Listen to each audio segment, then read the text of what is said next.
Hello and welcome to Shelby This Week. We're covering news from around Shelby Township and all over Macomb County.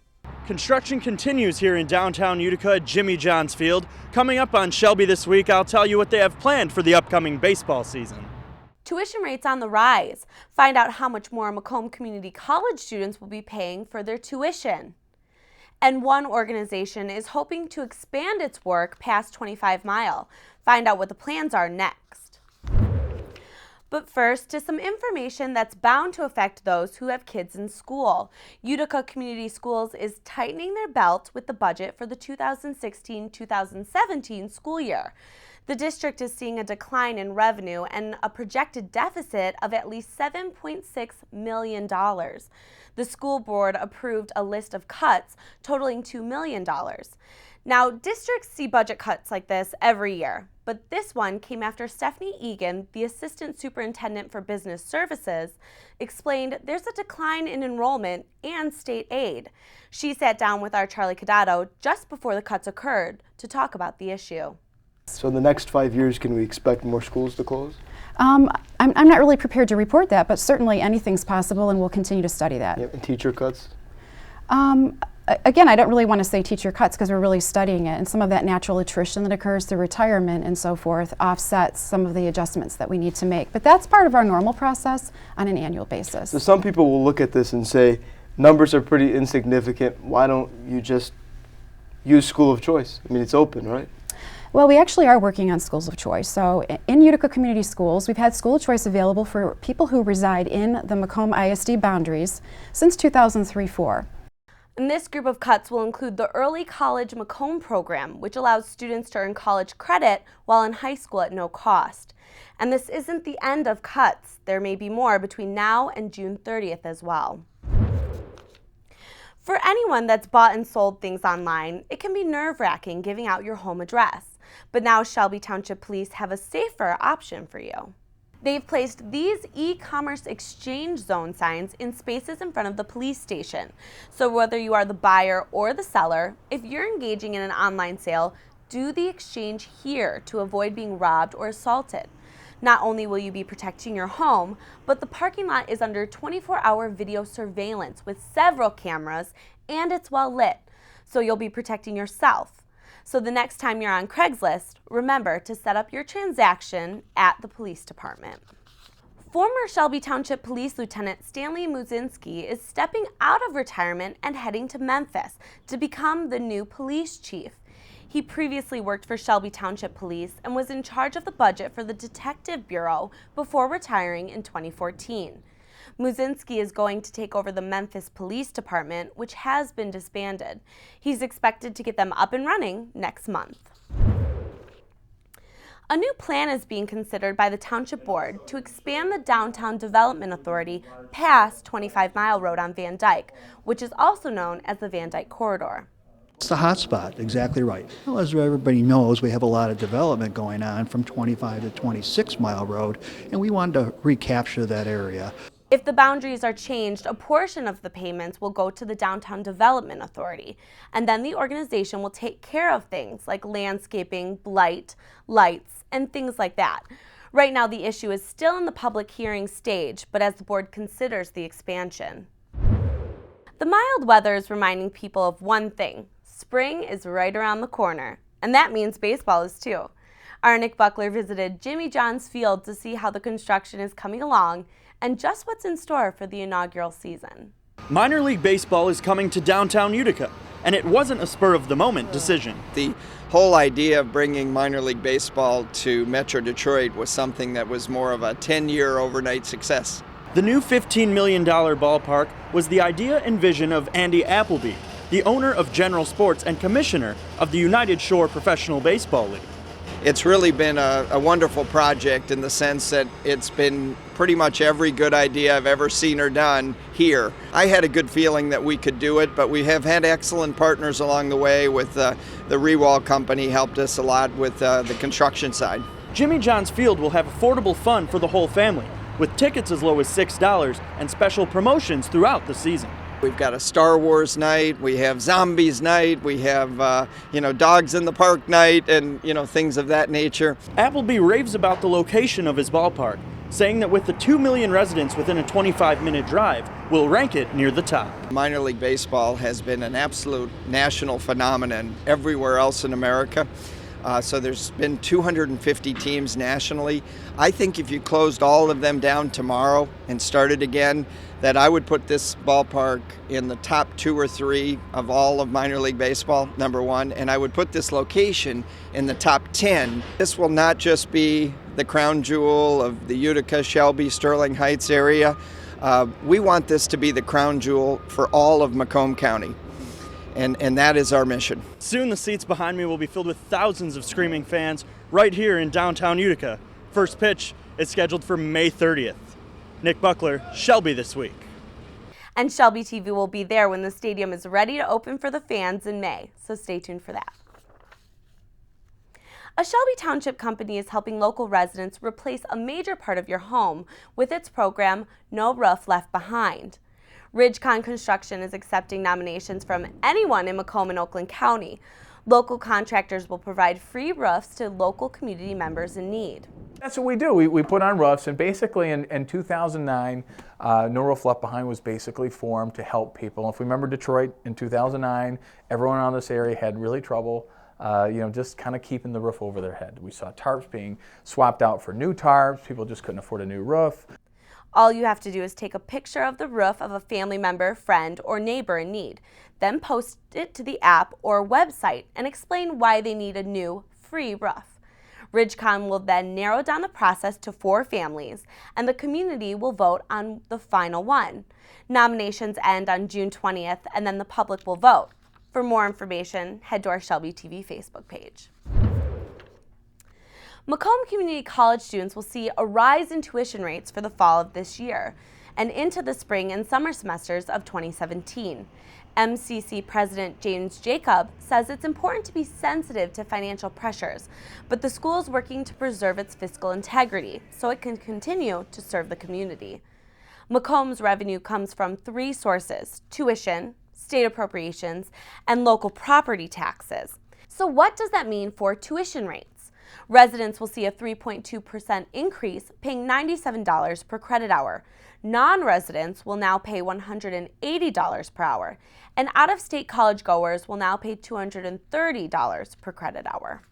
When you have an emergency, you call 911, but do you know who picks up the phone? Coming up, we'll introduce you to one dispatcher behind the scenes. And walking the catwalk, how local high schoolers got the fashion opportunity of a lifetime. Find out more next.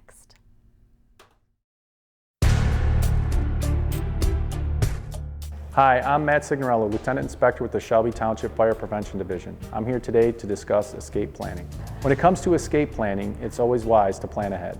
If a fire breaks out in your home, you may only have a few seconds to get out safely. Make sure everyone in the home knows where to go. First, make a home escape plan. It can be as simple as a family conversation. Always know at least 2 ways to get out of a room. Teach your children to escape on their own and to practice fire drills as a group. It is a good idea to keep doors closed, especially at night and especially with children. When it comes time to get out of your home, designate a meeting place, typically at the end of the driveway near a mailbox or a tree. If the alarm sounds, get out and stay out. Never go back in for anything. That's what the fire department is for. If the conditions are smoky, get low and go. Call the fire department as soon as you get outside. Implement your plan today and stay safe.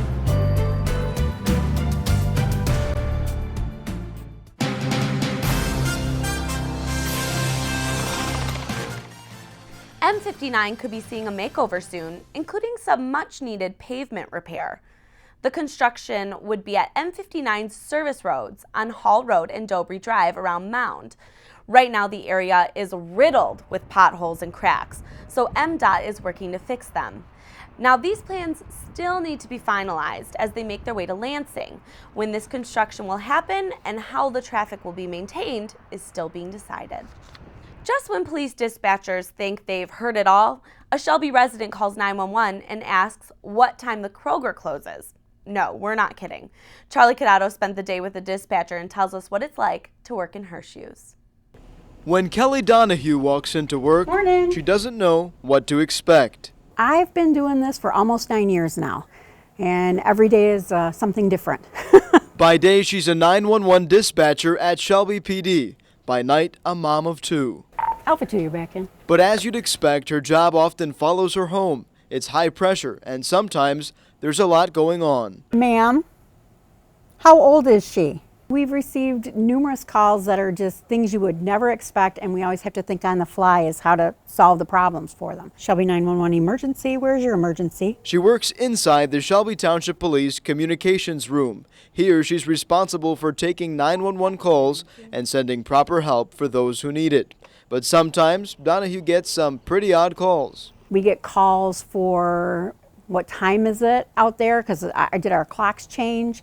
Numerous just odd things that you wouldn't think someone would think were an emergency. You guys have a good day. No problem. Bye-bye. She wants people to know police are here to help. Just call the right number. But that's not a 911 emergency. That's a business line. It's our 731-2121, and extension 3 or 0 will bring you right here to dispatch, and we're glad to try and help you on the business lines. So the next time you want to know what time it is, check the clock or call the Shelby Township Police business line. For Shelby This Week, I'm Charlie Cadano. Local high schoolers took to the catwalk for a well-known designer made famous by the TV show Project Runway. Students from Lutheran High School North modeled in the show that featured clothes from Joe Ferris. Ferris reached the top 6 out of 16 designers on season 5 of the show Project Runway. He now has 2 labels called Joe Ferris Detroit and Motor City Design Company, which matched perfectly with the Detroit theme of the fashion show. The students modeled formal and casual wear and participated in the behind-the-scenes work, like the program artwork. Hundreds of people came out for a fundraiser and to shave their heads for a good cause. The 9th annual St. Baldricks Foundation event saw more than 500 people this year. Barbers lined up their chairs to shave the heads of participants. And since the event started in our community, the foundation has raised millions of dollars. If we look at the total, 1.9 million, which is freaking incredible if you think about, we're like in the northern part of Macomb County, right? But it's bringing all the right people together. I've always had hair up to here, down here. I did it because I've always wanted to do it, because it's a great cause, and also because I've never been bald before, so I thought it'd be fun. And it's all to show support and solidarity for kids who are fighting cancer. And 50 educators came together to spend a day learning about modern manufacturing. The purpose of the day is to see the industry in action and to gain a better understanding of the interesting and high-paying jobs the manufacturing and technology industries offer. The Shelby businesses, Forey Automation and Baker Aerospace, also participated. The event was to gain more support for the National Manufacturing Day for high school students, which will take place in October. If you love donuts and love coffee, you're in luck because one major chain is expanding in Metro Detroit. Dunkin Donuts is adding more than 20 stores to our area in the next 5 years. The chain is known for its coffee, wide variety of donuts, and its breakfast sandwiches. Students at Oakland University spent Pi Day with Bill Nye, the Science Guy. Nye came for the university's lecture series aimed to energize and sustain academic aspirations the students have. When voting on who should come to speak this year, the students had no trouble coming up with the idea that the Science Guy was the best for the job. He was like the #1 selection of our students. When we kind of go out and say, well, who would you like to see speak? Bill Nye, the Science Guy. They saw him in the classroom, they saw him on television, they just grew up with him. Bill Nye spoke to a sold-out crowd about his work as a scientist and an inventor. And coming up on Shelby this week, pizza economy. While some might be worried about Michigan's financial economy, we'll tell you about one business that's doing just fine. And local heroes who are now award winners. Find out which awards 3 of our local firefighters are receiving. People think I'm trash, but they're wrong. Today I'm just an aluminum can, but one day I could be a stadium.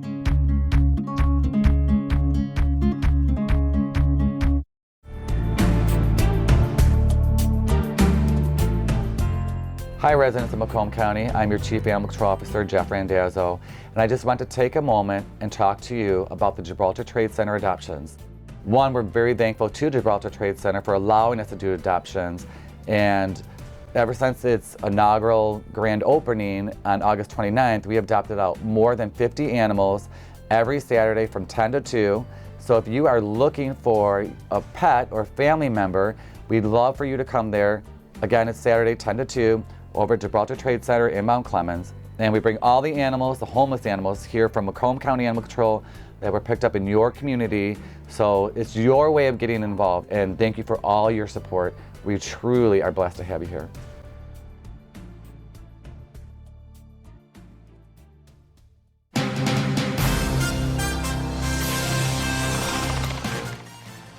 The pizza industry is a big business across the U.S., but the pizza economy is especially booming here in Michigan.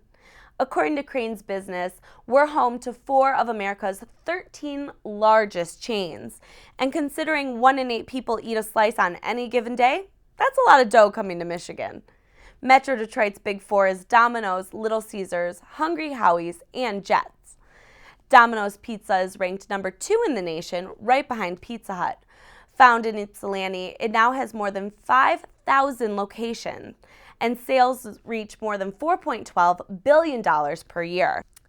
Little Caesars comes in at number 3, which originated in Garden City, but now has more than 4,100 locations. They rake in $3.27 billion. Hungry Howie's is the 10th in the national ranking with more than 550 locations. It originated in Taylor and now pulls in $327 million per year. And rounding out the list at number 13 is Jets Pizza. It started in Sterling Heights, but now has 310 locations in the nation, making $283 million per year. And now other pizza places are looking to come to Michigan. Medici Pizza, a California company known for making Neapolitan-style pizza, is planning to open a restaurant right here in Shelby in the coming years. If you're looking to spend your Easter doing something for others, why not volunteer your time with Meals on Wheels? The program is looking for people to deliver food for senior citizens, especially during the holiday. If this is something you may be interested in, head to our Shelby TV Facebook page for more information. 3 of our local firefighters received big awards for serving our community. Jeffrey Shea was awarded the Macomb County Fire Chief's Medal of Valor for his efforts in the Stony Creek crash rescue. Shea happened to be at Stony Creek that day off duty, witnessed the accident, and rushed to help. He performed CPR on one of the survivors, Joseph Nara, and helped rescue him for the water. He happened to be sitting right there at a picnic area when the accident occurred. He looked up and basically saw the accident. And retired Battalion Chief Michael Gatos was awarded Macomb County Fire Chief's Firefighter of the Year. He was honored for being the team leader for the Macomb County Hazmat. He was nominated by virtually just about everyone in the county, so it was really great for him to get that recognition by all of his peers throughout the county. Gatos will be retiring after 25 years with Shelby Township Fire later this month. And the 3rd award went to a local firefighter for going beyond the call, bringing a program aimed at saving infants' lives to Shelby Township. Our Charlie Cadato explains why firefighters nominated one of their colleagues for this special award. We depend on them to save our lives in emergencies. Firefighters often go above and beyond, but one here in Shelby Township is being recognized as Firefighter of the Year. He's one of the guys you never see sitting around. Rob Mylart is a firefighter paramedic. He has a lot on his plate, other projects in the department, a high-pressure job, and a family. But when he learned about a program that could help prevent sleep-related infant deaths, he wanted to do something. A lot of times in emergency situations, we go into all different kinds of houses, and we see, high-income and low-income houses, and families that don't necessarily have everything they need. So Mylart got in touch with the folks at DOSE, a Florida-based organization working to train first responders to identify infant sleep hazards while responding to emergencies. DOSE stands for Direct On-Scene Education. He brought the program down into Shelby Township, did all the background research, what it would take, and then he actually, after he presented me with the program, went out, got funding for it so we didn't have to use taxpayer dollars. He received 2 grants, $1,000 from Meyer and another $1,000 from the Michigan Schools and Government Credit Union. The money would be used to create kits like this one and purchase safe cribs and pack-and-plays for families who need them. All this work on his own time. Even having a young family, he takes a lot of time of his own time outside the department to help out with our golf outing that he's ran for the last few years. He's a very quiet, easygoing guy, always goes above and beyond. Of course, Mylart is happy to receive this honor, but what makes him happier is seeing this program in use. Any guy does stuff all the time that would be, capable of getting a Firefighter of the Year. So it definitely is nice that sometimes the things you do stand out to other people. For Shelby This Week, I'm Charlie Cadotto. And that's it for us here at Shelby This Week. You can watch us all the time at shelbytv.org. And don't forget to like us on Facebook. Just search Shelby TV. We'll leave you now with winter scenes from Riverbends Park. Thanks for watching.